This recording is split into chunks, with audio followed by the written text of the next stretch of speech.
everybody gets to have one today. These are reduced down from 1995 to free. So, and one to match your shirt. Isn't that nice? Okay. Well, folks, thanks for coming. I'm going to talk off subject a little bit.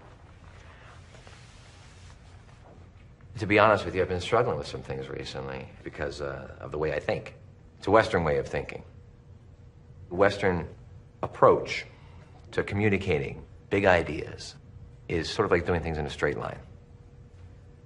Right? I mean, we love facts, we love figures, we love things that are literal and analytical. Whereas in older native cultures, like the Métis and the Mayuruna, when they see a big idea, they rarely share it in that way.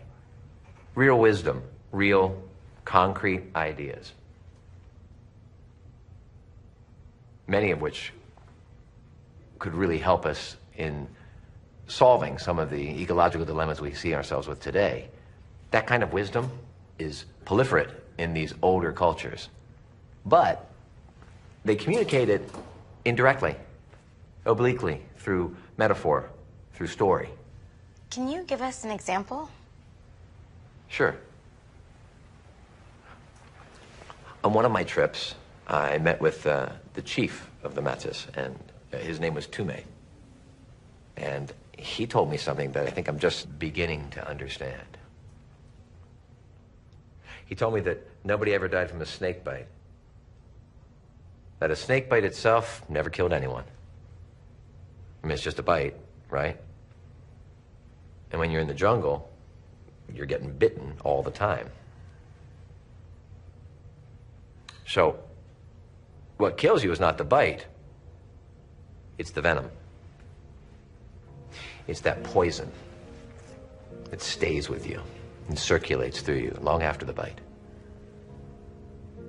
And it's this venom that is destroying you, unless you learn to get it out of your system, unless you figure out a way to release it.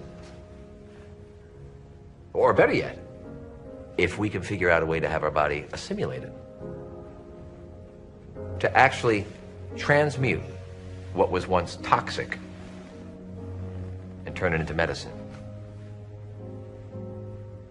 Now, this is a very primitive notion, and yet it's equally a very evolved one.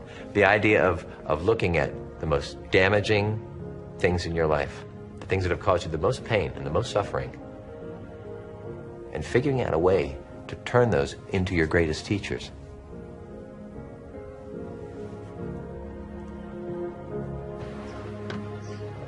This is what we are supposed to do for the world around us and for ourselves.